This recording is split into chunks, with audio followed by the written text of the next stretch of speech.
সন্ধ্যের সময় স্ন্যাক্স হিসাবে কিছু বানিয়ে খেতে চাইলে, ঝটপট কিছু বানাতে চাইলে এটি বানিয়ে খেতে পারেন। সুজি আর আলু দিয়ে বানানো এই রেসিপিটি বানানো যেমন তাড়াতাড়ি হয়ে যায়, খেতে কিন্তু খুবই টেস্টি হয়। চায়ের সঙ্গে তো খুব ভালো লাগে খেতে। সুজি আর আলু দিয়ে বানানো এই স্ন্যাক্সটি বানানোর জন্য আমি এখানে কাঁচা আলু নিয়ে নিয়েছি 3টে। আলুর খোসাটা খুব ভালো মতো ছিলকাটা তুলে নিয়ে এই তো গ্রেটারের সাহায্যে গ্রেট করে নিতে হবে। আপনারা চাইলে একদম পাতলা করে কুচিয়ে নিতে পারেন, তবে যতটা পারবেন, যদি গ্রেটার না থাকে তাহলে যতটা পারবেন ছোট ছোট পাতলা করে কিন্তু একদম কুচিয়ে নিতে হবে। আমি আলুগুলোকে খুব সুন্দর মতো করে গ্রেটারের সাহায্যে এই তো গ্রেট করে নিচ্ছি। এক এক করে 3টে আলুকে আমি গ্রেট করে নিয়েছি। এবার সঙ্গে সঙ্গে কিন্তু জলে দিয়ে দেব, না হলে আলুগুলো একদমই কালো হয়ে যাবে। সে কারণে আমি জলের মধ্যে দিয়ে দিলাম। এবার খুব ভালো মতো ধুয়ে নিতে হবে। আর এই দিকে আমি একটা পাত্রে নিয়ে নিব মেজারমেন্ট কাপে 2 কাপ সুজি। আপনারা আপনাদের পরিমাণ মতো নিয়ে নেবেন। এই তো নিয়ে নিয়েছি 2 কাপ সুজি, আর নিয়েছিলাম 2 টেবিল চামচ বেসন। বেসনটা বেশি দেওয়ার একদমই প্রয়োজন নেই, 2 টেবিল চামচ দিলেই হয়ে যাবে। এবার বেসন আর সুজিটাকে খুব ভালো মতো মিশিয়ে নিতে হবে। এই তো খুব ভালো মতো মিশিয়ে নিয়ে দিয়ে দিলাম 1 কাপ মতো জল। জলের পরিমাণও বেশি দেওয়া যাবে না। প্রথমেই আমি 1 কাপ দিলাম, দিয়ে খুব ভালো মতো মিশিয়ে নিয়ে মনে হলো আর একটু লাগবে, সেই কারণে দিয়ে দিলাম 1/2 কাপ জল। 1/2 কাপ জল দিয়ে আমি আবারও খুব ভালো মতো করে মিশিয়ে নিয়েছি। এবার এটাকে 5 থেকে 6 মিনিটের জন্য আমি ঢাকনা দিয়ে রেস্টে রেখে দেব, সুজিটা খুব ভালো মতো মেল্ট হওয়ার জন্য।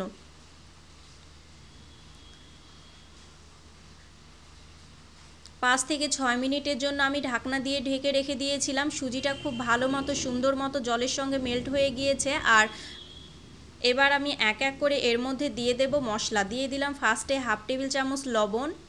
লবণটা অবশ্যই টেস্ট অনুযায়ী দেবেন। আর দিয়েছিলাম প্রায় 1 টেবিল চামচ চিলি ফ্লেক্স। চিলি ফ্লেক্স যদি না থাকে তাহলে আপনারা এখানে লঙ্কার গুঁড়ো ব্যবহার করতে পারেন।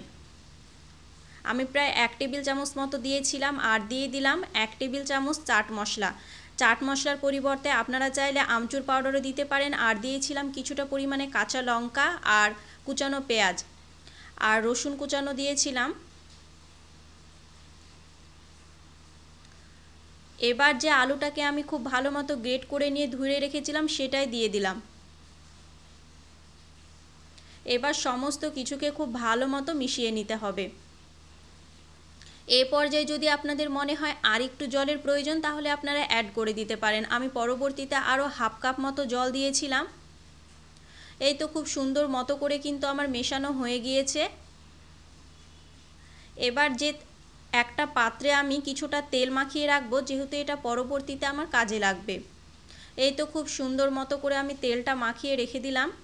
এবার একটা কড়াইয়ে দিয়ে দেব 2 টেবিল চামচ সাদা তেল। আপনারা চাইলে সর্ষের তেলও দিতে পারেন, আমি সাদা তেল দিয়েছিলাম। এবার তেলের মধ্যে দিয়ে দিলাম 1 টেবিল চামচ গোটা জিরে আর 1/2 টেবিল চামচ গোটা কালো সর্ষে।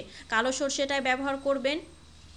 একটু ভাজা ভাজা হয়ে এলে, জিরে আর সর্ষেটা একটু ভাজা ভাজা হয়ে এলে যে আমি সুজি আর আলুর মিশ্রণটা রেডি করে রেখেছিলাম সেটাই দিয়ে দিলাম। দিয়ে দিলাম 1/2 টেবিল চামচ হলুদ গুঁড়ো। হলুদ গুঁড়োটা দিলে কালারটা খুব সুন্দর আসে, দেখতে ভালো লাগে, তবে বেশি দেওয়া যাবে না, 1/2 টেবিল চামচই দেবেন।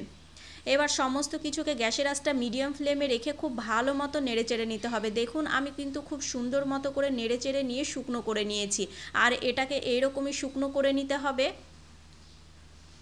আমার কিন্তু মিশ্রণটা একদম রেডি হয়ে গিয়েছে। যে আমি থালাতে তেল ব্রাশ করে রেখেছিলাম সেটার মধ্যে দিয়ে দিলাম এটা। এবার খুব সুন্দর মতো করে এটাকে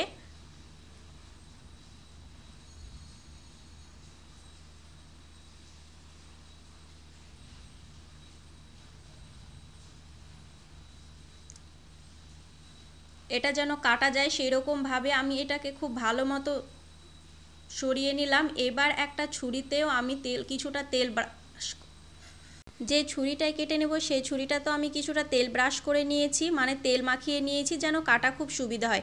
একটু ঠান্ডা হয়ে এলে আপনারা এটাকে কেটে নেবেন, গরম অবস্থায় কাটবেন না, তাহলে কিন্তু একদমই ভালো হবে না।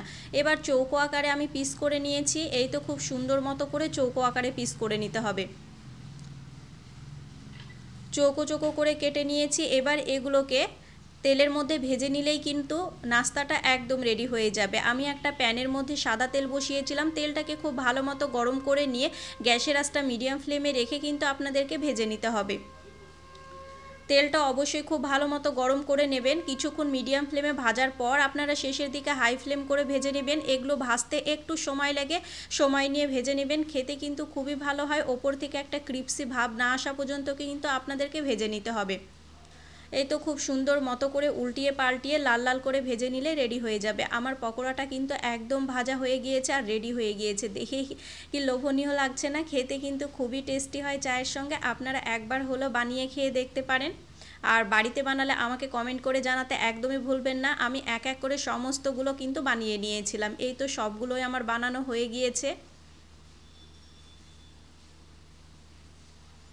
তাহলে রেসিপিটা কেমন লাগলো অবশ্যই কমেন্ট করে জানাবেন। ভালো লাগলে লাইক শেয়ার করতে একদমই ভুলবেন না।